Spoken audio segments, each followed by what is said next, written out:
Today we're going to be discussing Excel's count function, how to use it, and how to set it up the proper way.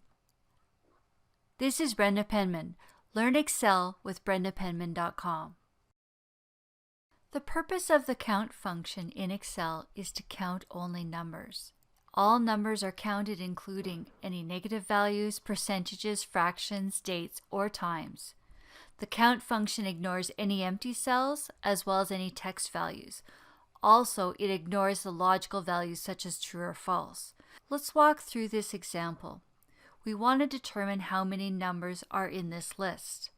We have some dates as well as we have first, second, third, etc.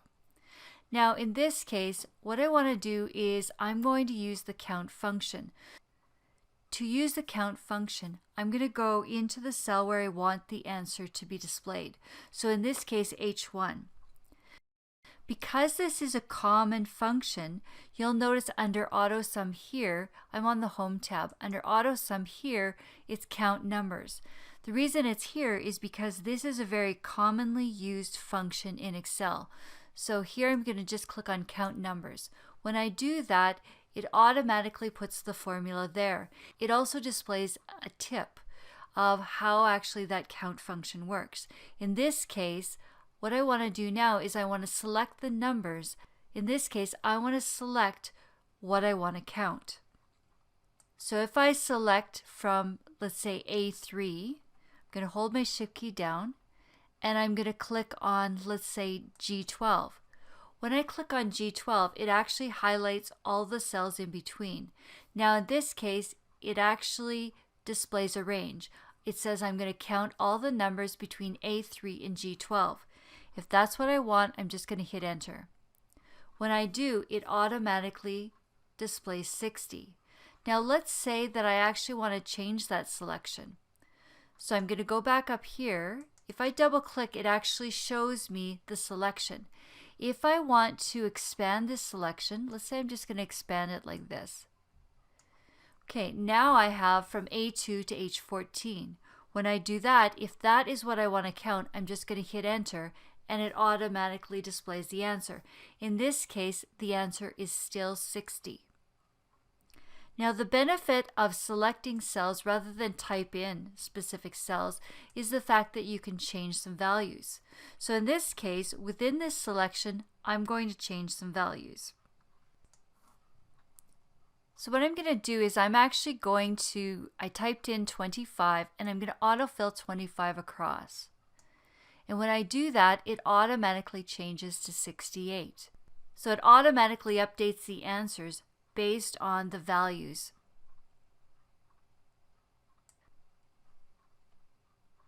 Now let's say that I'm going to change first, second, third, fourth, fifth, etc. to the actual values. So instead of watching me type that, I'm just going to actually just change that. So here I have some values selected here. I'm just going to autofill this down. So I'm going to select these and then I'm just going to autofill down. And as you'll notice, the answer automatically updates because count again is counting all the numbers. So in this case, everything selected is numbers. Yes, there are some empty cells, but the formula updates to reflect that. Let's move on to a different example. So here I have example 2. We have November 2019 sales. We have each of the divisions for the company.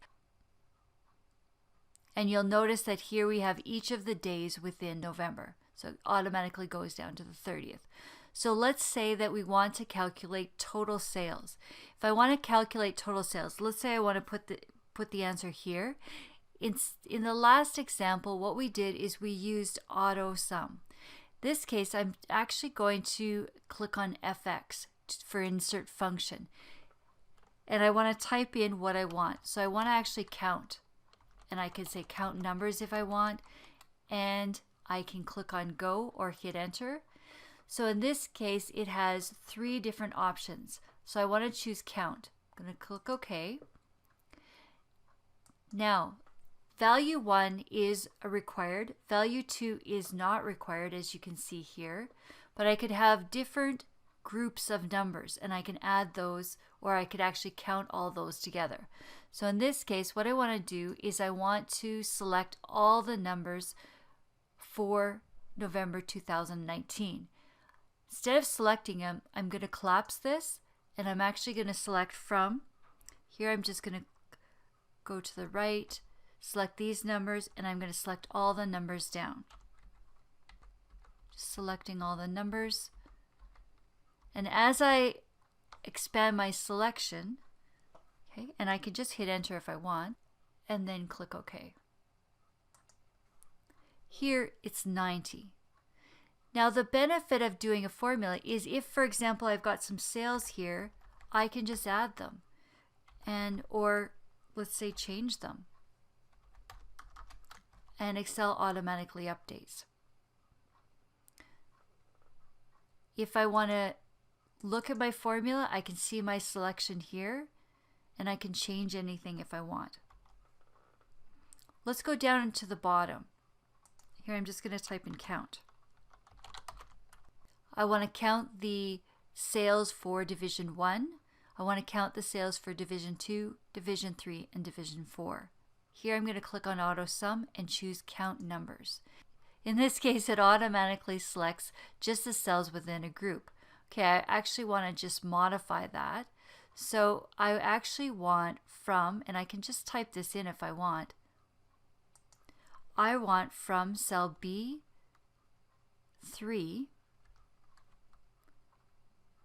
to B32. So I'm just going to hit enter and just see if that's what I want.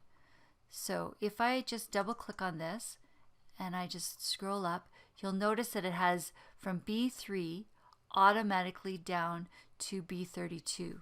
That's what I want. I'm just going to hit enter.